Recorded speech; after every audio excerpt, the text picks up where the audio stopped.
So let's look at what are we going to do today. We'll look at what is big data. We'll understand what are the limitations of the existing solutions. Why do we need something like Hadoop? Okay, we'll also understand how does Hadoop solve the problem. Then we will be we'll be looking at we'll be introducing you to Hadoop. We'll look at the various components in the Hadoop ecosystem. We'll also look at the core components of Hadoop, which is HDFS and MapReduce. We'll go into details of HDFS architecture.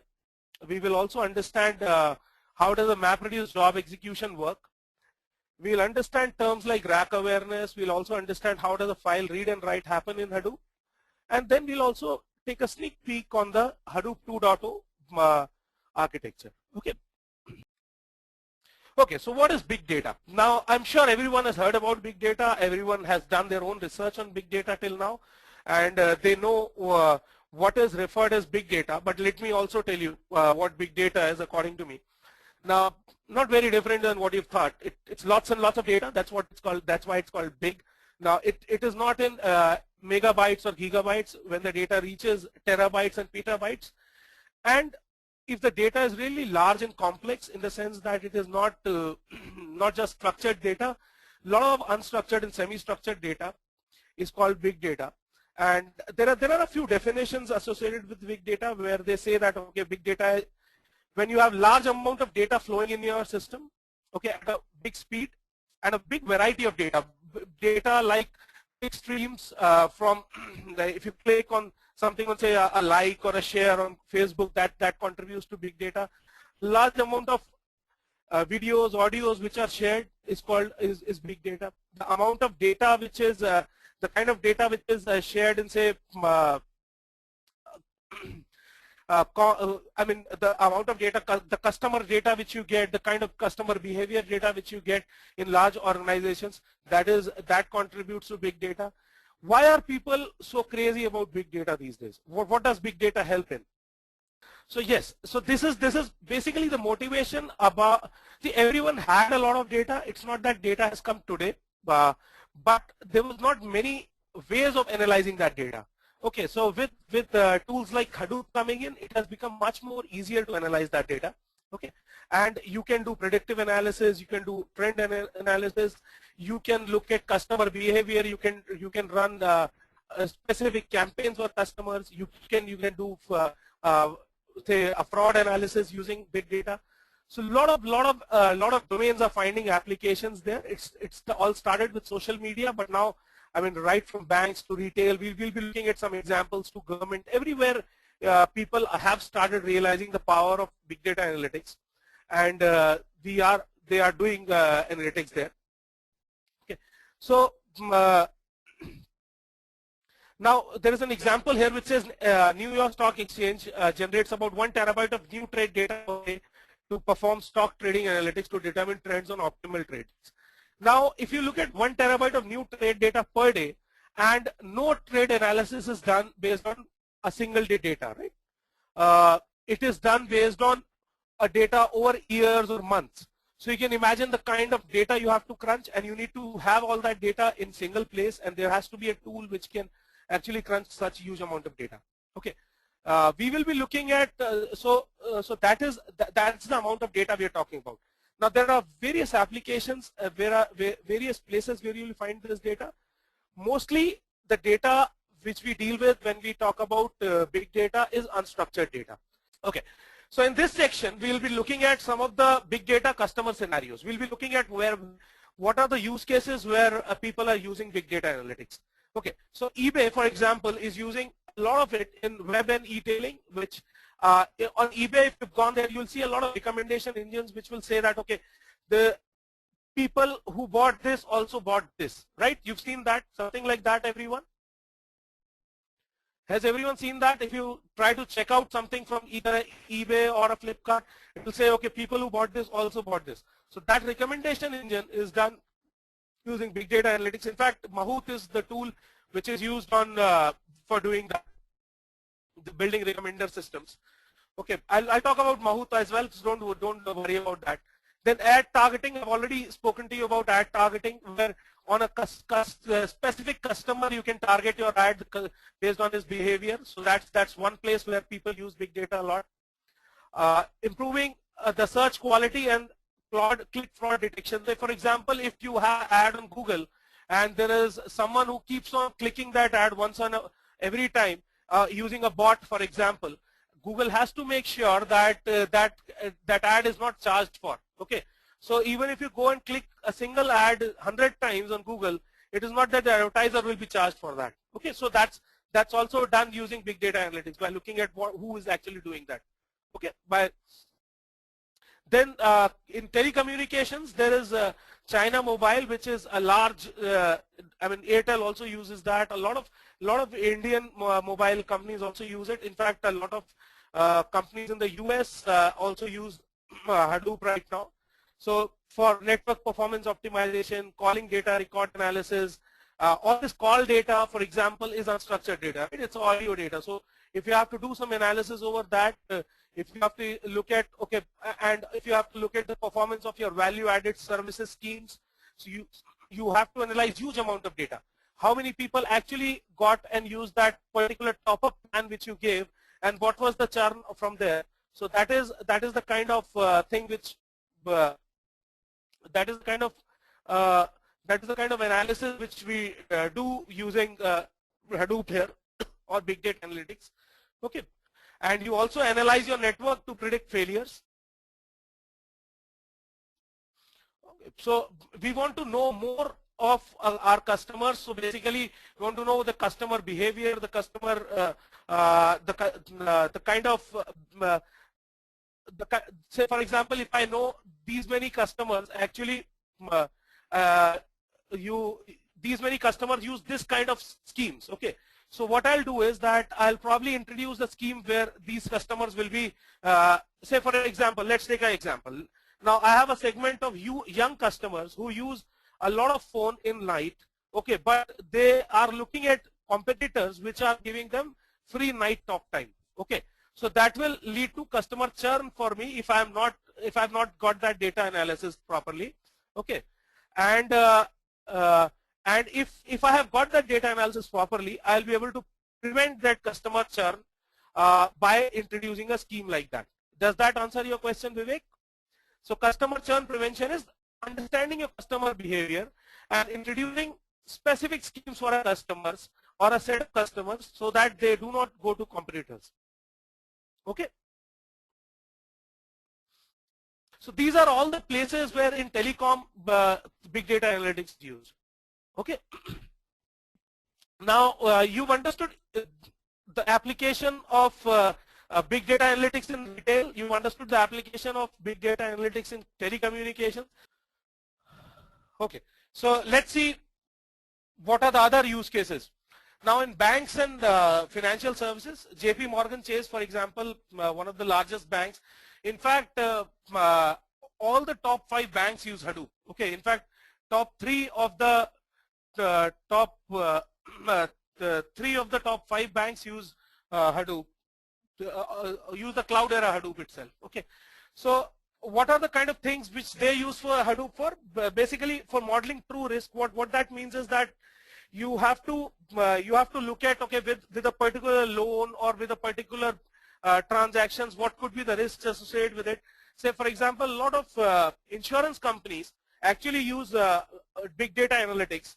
What do they do with it is that looking at your past records in terms of payments and looking at your health records, they'll predict, okay, this should be the premium you should pay, and based on your region where you live, the kind of salary you earn, your premiums will vary and the kind of schemes they can offer you will vary. Okay, so these are the applications in the financial services domain. Okay, now retail. Coming to retail, we will also be looking at Sears. Sears has a very interesting use case. I'll be going into some detail there. Now, point of sales transaction analysis, again, customer churn analysis or sentiment analysis. What does this mean? Okay, so when you go to a retail store, if you go to a retail store and if I know that you had visited me, say 3 months back, and you bought something from me, and at this point of time, I can give you an associated discount on a particular thing. I can, and okay, just hold on, Prem, I'll explain that. Okay, and I can, so I can, if, say I am the person who's selling you, I am the cashier there, okay, you came to me, and I told you, hey, do you know you have a discount on black shoes, because you bought, say, a black suit a few weeks back, and we have a running discount on black shoes, black leather shoes. If I knew this data about this particular customer, and if I know, okay, this customer is most likely to buy something like this if I give him a discount, or say, for example, a customer who is very high on electronics, whenever a new thing comes in, he comes and buys it, and today he has just come to buy something else.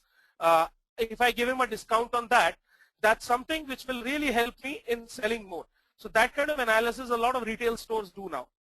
Okay, so Prem says, I was working with Deutsche Bank on credit analysis, but we are not using Hadoop. Now, see, it is not just that you will be, all the time you will be using Hadoop. When the data becomes huge and you really want to, I'll show you an example and you will understand where Hadoop will come into place instead of other, let me just go to the next foil, okay. Okay, so this is a case study on Sears Holdings. Sears is a retail store, okay, a mid-sized retail store. Now what they did, what they were doing earlier was that they were using a combination of Teradata, Exadata and SAS to do data mining. Okay, they were using a traditional system like Exadata, Teradata, and to store and process customer activity and sales data. And they wanted to understand how do their customers behave. Okay, now they were not using Hadoop earlier. What were the what did they want to do? What did they want to come up from there? The same thing which I showed you just now in the point of sales. Okay, that they wanted to understand how are their customers buying, what are their buying patterns. Okay, what are their what could be, when do the customers buy, what are the kind of things they're buying, what could be the associated things they can buy if a particular customer is buying something, so that they can offer them deals and discounts, as well as they can map their behavior properly. Okay, so earlier they were using system Teradata, Exadata combination along with SAS. Now there were some issues which they were facing, because of which they shifted to Hadoop. Let's see what was the challenge there. So you can also read at this link why Sears is going all on Hadoop. So this is one link which you can find in this PPT. This PPT will be available in your LMS, so you'll be able to look at this link as well. Now what was the challenge? So basically this is the place where you collect the data from the instrumentation, your point of sale instrument. You collect and you store the data on a grid. Okay, so it will be a huge data which will be stored. Initially what happens is that 90% of their data was getting archived. So after a period of time, this data becomes too huge to handle in this storage grid, and they were archiving this data. I'm sure a lot of you have actually seen a lot of, it's just another, just hold on. Just hold on for some time, you'll get to know what is, this is what I'm explaining you right now. Okay. Okay, so the storage here is a grid of computers where you're storing your data. Okay, this is not Hadoop. Usually the usual your storage area network kind of thing. And what you will be doing on this will be that after some time you will be archiving some data. Okay, at any point of time the active data which is available for processing is around 10% of the data, and 90% of the data is archived. Okay, so you have limited availability of data to analyze. Say for example a customer came 3 months back, you will not be able to look at that data. Archiving refers to putting that some data from an active level 1 storage to a level 2 storage, like a tape, or to a level 2 storage, which is not actively used for analysis. Okay, so you in your offices you would have seen that there will be a tier 1 storage, there will be a tier 2 storage, then there will be, everything will be stored on a tape going forward. and you look at the archive data when only when there is a problem or something goes wrong, you pull that data back to do that. But then the challenge there is that if you cannot store such huge amount of data in an active tier 1 system, and that is why you could analyze only 10% of that data.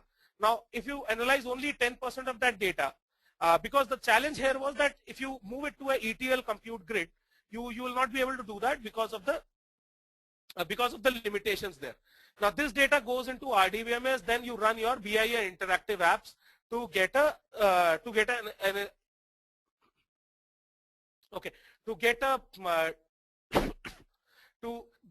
basically to get an insight on the customer behavior. Okay, so let me repeat this once again. What is happening here? Here is your instrumentation and data collection. This data is getting stored into a storage network. Then a lot of this data gets this is all raw data. A lot of this data gets archived over a period of time. This data is moved into a ETL thing where you do extract, transaction, load. Everyone understands what is ETL? Okay, so ETL will be used on this raw data. Okay, so we will be reading this raw data, we will be extracting meaningful information out of that data. Okay, and then we will be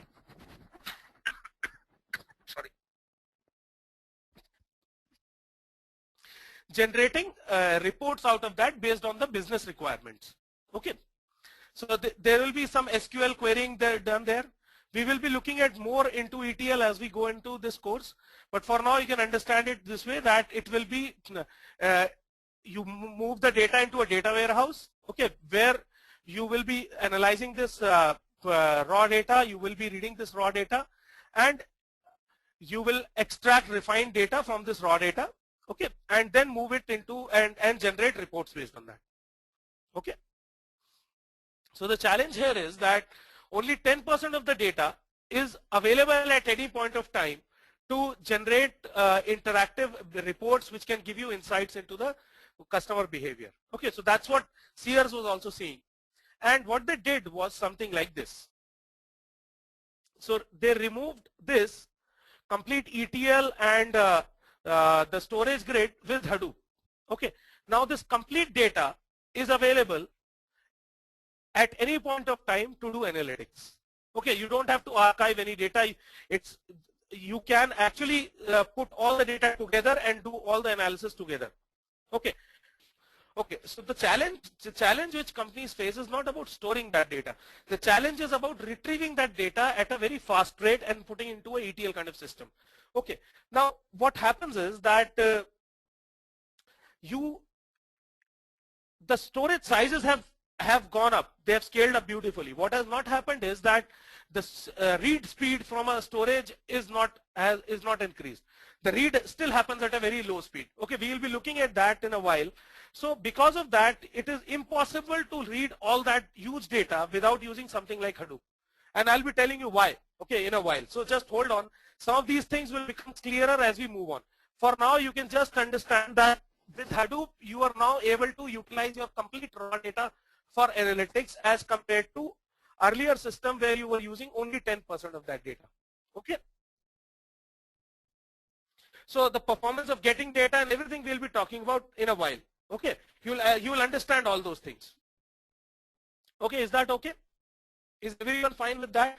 So see, the crux which you need to understand here is that because of the limitation of not being able to get that data from a ETL, from a storage grid, okay, we had to archive a lot of data and you could use only some data.